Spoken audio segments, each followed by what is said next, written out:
Amén. Vamos a estar en esta mañana hablando sobre un tema. Este tema es una pregunta que se ha venido haciendo a través de las edades. Esta no es una pregunta nueva, no es una pregunta de estos días, sino que es una pregunta muy vieja. Las personas se han hecho esta pregunta y es: ¿por qué sufren los justos? Porque la idea que se tiene es que los pecadores son los que deben de sufrir y los justos no. Pero nosotros vemos a través de la historia de que tanto los unos y los otros han pasado por grandes sufrimientos. Y vamos a leer la palabra del Señor en el libro de Job. Vamos a usar este libro y vamos a utilizar la vida de este hombre para poder de algún modo descubrir que el por qué o por qué es que sufren los justos. Job capítulo 1, versículo 1 al 5. Vamos a leer estos versículos y luego quizás estemos tocando otros versículos más. Pero vamos a leer Job capítulo 1, versículo 1 en adelante. Nos dice así: hubo en tierra de Uz un varón llamado Job, y era este hombre perfecto y recto, temeroso de Dios y apartado del mal. Y le nacieron 7 hijos y 3 hijas. Su hacienda eran 7,000 ovejas, 3,000 camellos, 500 yuntas de bueyes, 500 asnas y muchísimos criados. Y era aquel varón más grande que todos los orientales. E iban sus hijos y hacían banquetes en sus casas, cada uno en su día. Y enviaban a llamar a sus 3 hermanas para que comiesen y bebiesen con ellos. Y acontecía que, habiendo pasado en turno los días del convite, Job enviaba y los santificaba, y se levantaba de mañana y ofrecía holocausto conforme al número de todos ellos, porque decía Job: quizás habrán pecado mis hijos y habrán blasfemado contra Dios en sus corazones. De esta manera hacía todos los días. A través de estos versículos nosotros podemos encontrarnos con alguna referencia que nos da la Biblia sobre la vida de Job. Algunos han creído que este libro lo escribió Salomón. Otros opinan, y la mayoría opinan, que lo escribió Moisés. Como quiera que sea, el escritor de este libro lo que hace es contar la historia de un hombre que existió en una tierra llamada la tierra de Uz. Y dice la escritura que este era un hombre perfecto, recto, temeroso de Dios y apartado del mal. Ahora, la pregunta que nosotros nos hacemos, y es la que se han estado haciendo a las personas por generaciones, es: ¿por qué sufren los justos? Algunas veces, hermanos, se ha pensado que si alguien está sufriendo es porque algo malo ha hecho. Si se enferma es porque no tiene fe o porque no ora. Y hay un sinnúmero de ideas, de pensamientos totalmente errados y equivocados Porque a través de la Biblia nosotros vemos historias, diversas historias de hombres y de mujeres que pasaron por circunstancias bien, pero bien difíciles. Y no era en realidad porque fueran personas pecadoras o porque fueran personas faltos de fe o faltos de oración, sino simplemente porque hay algún propósito, porque hay alguna enseñanza que el Señor ha querido dejar. No solamente para la persona que tiene que atravesar el tiempo de sufrimiento, sino también para las demás personas, ya que Dios de esta manera da una enseñanza, y es una enseñanza para todos aquellos que tengan la capacidad de poder tomarla, de poder aprenderla y ojalá de poder ponerla en práctica. Alguien ha dicho que el sufrimiento es un maestro efectivo. A través del sufrimiento es que Dios tiene las enseñanzas para sus hijos muchas veces. Ahora, yo he visto, hermanos, he conocido de hombres que han sido personas temerosas de Dios y que aún han muerto sufriendo a causa de el dolor, a causa del cáncer. Por ejemplo, supe de un hermano llamado Jimmy Warren en los Estados Unidos, un hombre que trabajó muchísimo como predicador, fundó más de 100 iglesias alrededor del mundo y cooperó para la construcción de 100 templos y al final este hombre termina muriendo comido por un cáncer. Los que lo vieron en su última semana cuentan cómo él se retorcía a causa del dolor por la enfermedad. Y alguien puede pensar, pero ¿qué es lo que pasó con el pastor Jimmy? ¿Qué fue lo malo que él hizo? La verdad es que él sufrió y murió de esa manera, no porque hubiera hecho algo malo, no porque fuera una persona falta de fe, no porque fuera una persona que no oraba, no, simplemente porque todos nosotros, los seres humanos sobre la faz de la tierra, tenemos un tiempo en que ha de finalizar nuestra existencia sobre esta tierra. Y por el hecho de que ya es el final, tenemos que irnos de la manera que sea. Y si no, entonces dígame, entonces ¿por qué Juan el Bautista tuvieron que cortarle la cabeza? ¿Por qué lo encarcelaron? ¿Y por qué le cortaron la cabeza? ¿Me dirá usted que es porque Juan el Bautista había pecado? ¿Me dirá usted que es porque Juan el Bautista no oraba? ¿Me dirá usted que es porque algo malo había hecho? No, simplemente la vida de Juan el Bautista ya había llegado a su final. Ya Juan había hecho aquello para lo cual el Señor lo envió a este mundo. Por eso entonces Juan el Bautista muere de la forma en que nosotros lo conocemos. Pero fue porque había pecado. Nosotros sabemos perfectamente que no. Entonces, ¿por qué? ¿Por qué es que sufren los justos?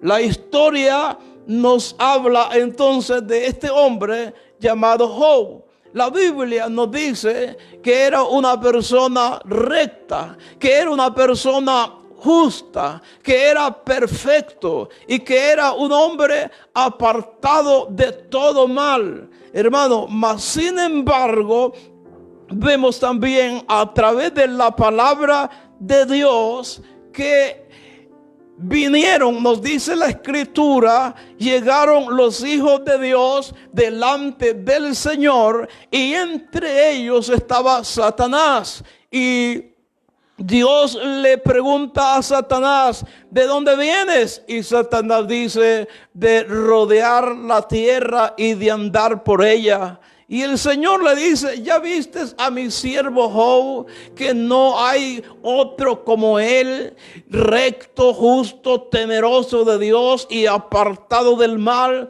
¿Ya te diste cuenta de quién es él? Y Satanás responde diciendo que Job era justo y que era temeroso de Dios, simplemente porque Dios lo había bendecido. Le dice, quítale lo que tiene y verás si no comienza a blasfemar delante de ti.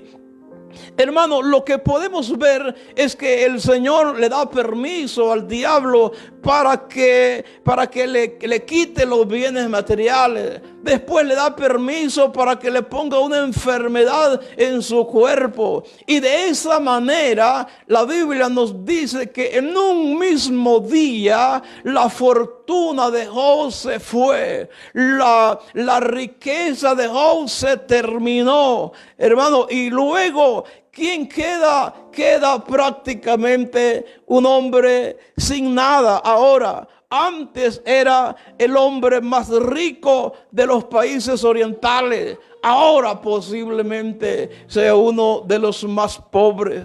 Ahora, ¿por qué pasa esto? ¿Por qué le tiene que suceder? Porque no solamente perdió los bienes materiales, sino que aún hasta sus hijos. Y creo que eso es lo más doloroso que le puede pasar a una persona, el hecho de que también sus hijos mueren.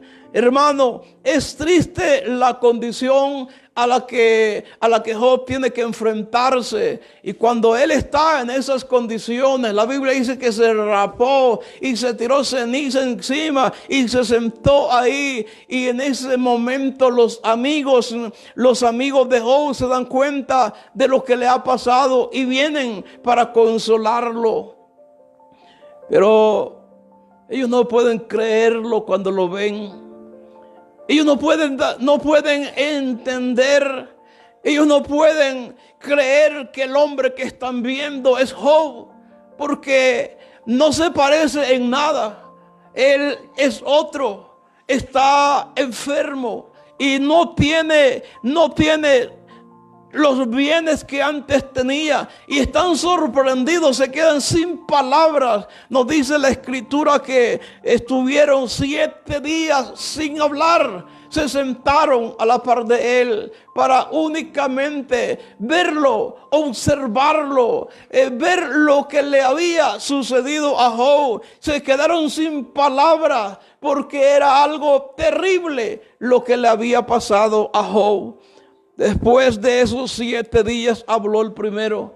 Pero lo más feo y lo más triste es que sus palabras no fueron para consolarlo. Supuestamente habían llegado para consolarlo, pero él comienza a hablar cosas que en ninguna manera le servían de consolación a Job. Él comienza a hablar como diciendo, ¿por qué tú estás así tan triste? ¿Por qué tú estás así tan desanimado? ¿No eras tú el que le dabas alegría a la gente? ¿No eras tú el que le dabas aliento a la gente? ¿No eras tú el que le dabas consuelo a la gente? ¿Por qué estás ahora así? Hermano, empiezan a hablar de una manera tan ridícula, de una manera tan inadecuada. Él dice, tú no deberías estar en esas condiciones. ¿Acaso no eras tú el que te encargabas de consolar a los demás? ¿Por qué ahora estás en esa condición? La verdad, hermano, es que esta gente que ha llegado supuestamente a consolarlo, piensan que Job está pasando por eso porque ha pecado. Piensan que está pasando por este momento porque ha hecho lo malo delante de Dios. uno de ellos dice: de seguro tus hijos cometieron hasta ver qué clase de pecado para que tus hijos hayan muerto. Y empiezan a hacer acusaciones a Job, hermano, pensando que lo que le estaba pasando a él se debía a alguna maldad que habían cometido, se debía a algún pecado que había cometido él y que posiblemente habían cometido sus hijos. Él dice: lo que te está pasando, le dice, es porque no has hecho las cosas que deberías hacer. Le dice uno de ellos: si tú de mañana buscares al Todopoderoso, como diciéndole, tú has dejado de orar, tú no has clamado al Señor. Comienza a decirle: si tú de mañana buscares al Todopoderoso y clamares, y empieza a decirle, hermano, una serie de cosas, como diciendo: no lo estás haciendo, te pasa esto porque no estás orando, te pasa esto porque no estás buscando al Señor. Y de esa manera lo hacen los tres amigos. Solamente acusaciones, solamente frases, hermano, como para hacerlo sentir más mal. Y sabe que eso sucede en nuestros días también. Cuando alguien enferma, hay gente que llega a creer que ese que se enfermó es porque no tiene fe, que ese que se enfermó es porque algo malo ha hecho, que ese que se enfermó es porque no está orando. Hay mucha gente que lo hace y que piensa y que habla de esta manera, pero la verdad es que están muy, pero muy equivocados. Porque en la Biblia nosotros vemos de gente que ha sufrido y que ha pasado por circunstancias difíciles, y no por malo, no por pecador, no porque ha dejado de orar, no porque no tenga fe, simplemente porque Dios tiene una enseñanza que impartir. Y la enseñanza que Dios le dio a Job no ha servido solo para Job, sino que ha servido para todas las generaciones, incluso para nosotros. La enseñanza sigue viva y seguirá estando viva hasta que el Señor venga por nosotros. Porque en el sufrimiento siempre hay una enseñanza. La historia nos enseña que Dios, en primer lugar, Dios y aún Satanás reconocen a un hombre o a una mujer que caminan en integridad. Esta es la primera parte que podemos encontrar en este libro, que Dios y aún Satanás reconocen a un hombre o a una mujer que caminan en rectitud. Es como hay una palabra para... La palabra es estela, lo que dejan los barcos donde han pasado. Lo que dejan las lanchas donde han pasado. Una estela es como una especie de huella, un poco invisible, pero que las personas pueden mirar hacia atrás, o las personas pueden ver que por ahí ha pasado un barco o que por ahí ha pasado una lancha. Y eso es lo que pasa con el hombre íntegro, con la mujer íntegra. Dejan una estela, dejan una huella, hermano. Y lo que podemos ver es que Dios y aún Satanás reconocen a un hombre y a una mujer que caminan en integridad. Eso es lo primero que podemos ver a través de la palabra del Señor. En el versículo 8 dice: y Jehová dijo a Satanás: ¿no has considerado a mi siervo Job, que no hay otro como él en la tierra, varón perfecto, recto y temeroso de Dios y apartado del mal? Dios desde el cielo se da cuenta que en la tierra hay un hombre recto, que en la tierra hay un hombre perfecto, que hay un hombre que vive apartado de todo mal. Pero no solo Dios se da cuenta, también el mismo diablo, el mismo Satanás se da cuenta. Cuando usted es justo, cuando usted es íntegro, cuando usted es una persona que vive apartada de todo mal, Dios es el primero en darse darse cuenta, pero Satanás también se da cuenta. Y eso es lo primero que podemos ver a través de la palabra del Señor. Hermano, algunas veces la gente ha llegado a pensar, no sirve de nada ser justo, no sirve de nada obedecer, no sirve de nada de tratar de hacer las cosas de la mejor manera. Incluso el pueblo de Israel pensó en algún momento que no servía de nada obedecer al Señor, pero el Señor mismo les enseñó a ellos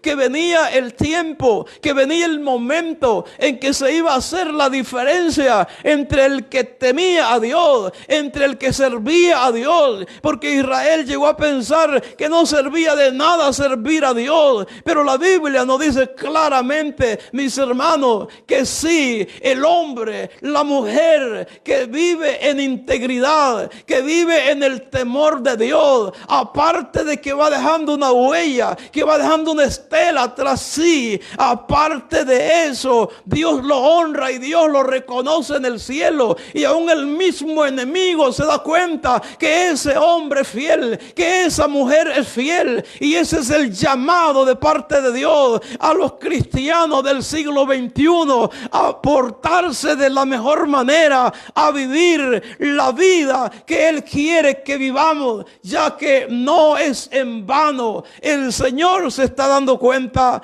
de la vida que cada uno de nosotros vivimos sobre la faz de esta tierra.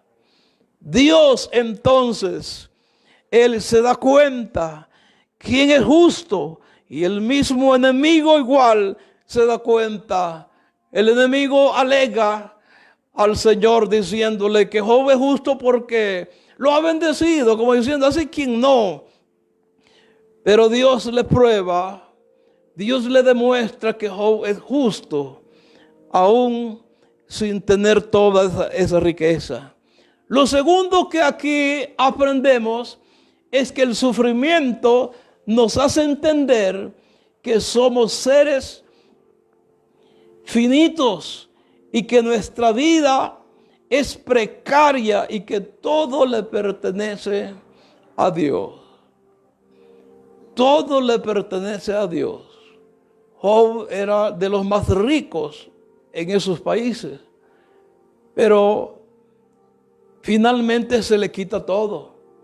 Y aun cuando se le quita todo, él, aunque reacciona de alguna forma, maldiciendo el día en que nació, él dice que en ese día no alumbre el sol.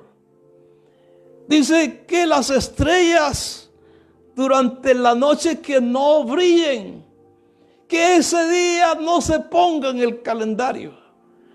Y empieza a decir un montón de cosas con respecto a ese día, porque él dice, mejor hubiera sido morir muerto. Mejor hubiera sido ser contado entre los abortos realizados. Dice, ¿para qué vine a este mundo? Si no hubiera nacido, dice, ahora yo estaría descansando.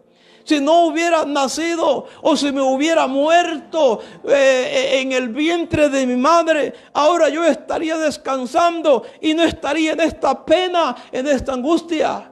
Hermano, pero lo que sí nunca hizo Job fue pecar contra Dios. El sufrimiento nos hace entender que somos seres finitos, que nuestra vida es precaria y que todo le pertenece a Dios. ¿Qué era lo que tenía Job? Muchas cosas. Bueyes en cantidad, asnos, tenía camellos, ovejas en cantidad. Tenía muchos criados, dice la Biblia, pero todo eso se le fue en un solo día. Hermanos, no podemos aferrarnos a las cosas materiales. Las cosas materiales ahora son y mañana no son. Las grandes empresas y los grandes bancos caen. Las potencias mundiales caen. La economía de los grandes países del mundo caen. Pero eso es parte de la vida, y lo que nosotros debemos de saber es que todo le pertenece al Señor. Eso lo dijo el mismo escritor, versículos 20 y 21. Entonces Job se levantó y rasgó su manto y rasuró su cabeza y se postró en tierra y adoró. Y dijo: desnudo salí del vientre de mi madre y desnudo volveré allá. Jehová dio y Jehová quitó. Sea el nombre de Jehová bendito. No podemos, hermanos, aferrarnos a las cosas de esta tierra. No debemos, porque las cosas de esta tierra son prestadas. Y ahora están y mañana no están.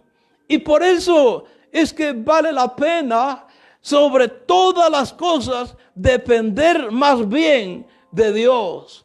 Porque para los que dependen de Dios, aunque las cosas materiales se le vayan, aunque las cosas materiales se le escapan, si tiene a Dios de su lado, si tiene al Señor en su vida, entonces lo tiene todo. Por eso el salmista decía: Jehová es mi pastor y nada me faltará. ¿Por qué habla el salmista de esa manera?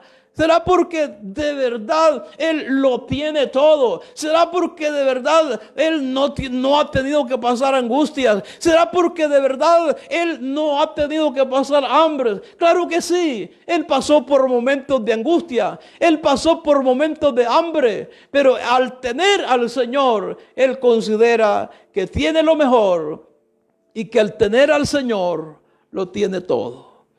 Así de que, hermanos, no debemos aferrarnos a las cosas materiales. Ese fue el problema de la esposa de Job. Al ver que todo se había ido, al ver que toda la riqueza se había terminado en un solo día, ella se siente triste, desanimada, y tiene que ir donde Job y decirle: todavía tú insistes en ser fiel al Señor. Le dice: mejor maldice a Dios y muérete, hermano, porque ella era una persona que se había aferrado a las cosas materiales.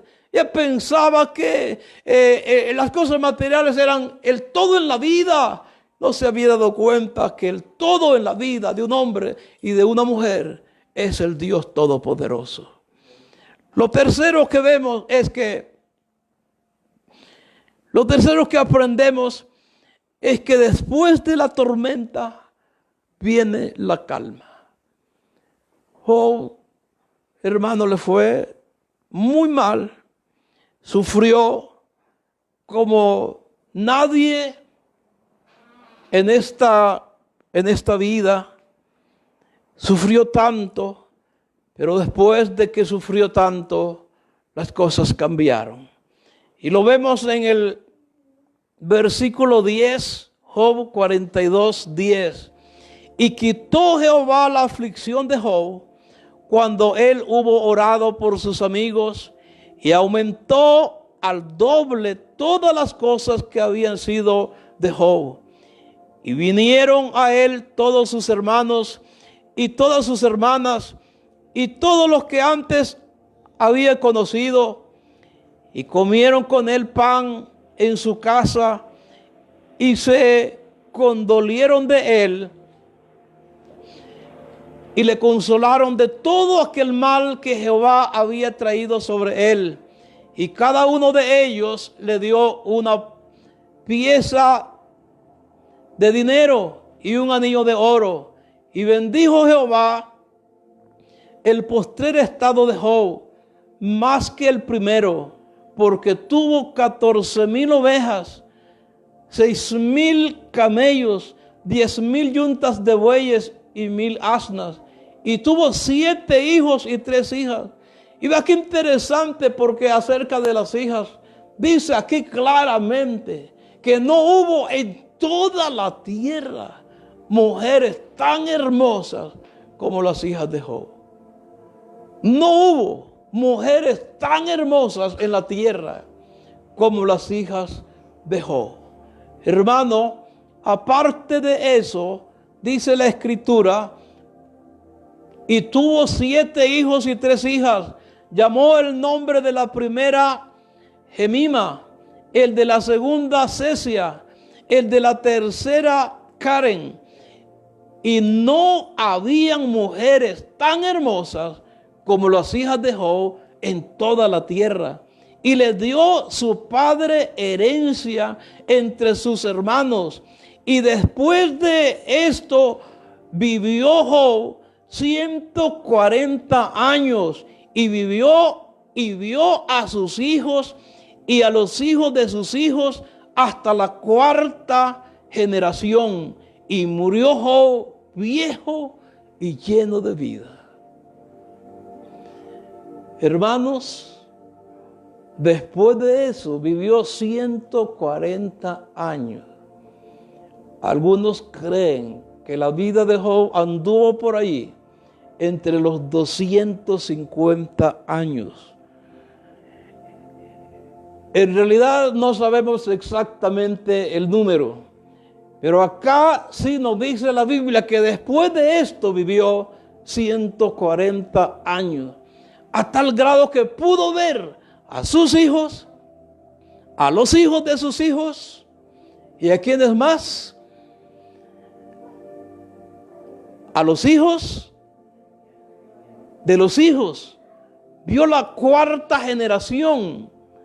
Él era la primera, vamos a decir así. Los hijos la segunda, los nietos la tercera y los bisnietos la 4ª generación. Murió anciano, pero lleno de vida, hermano.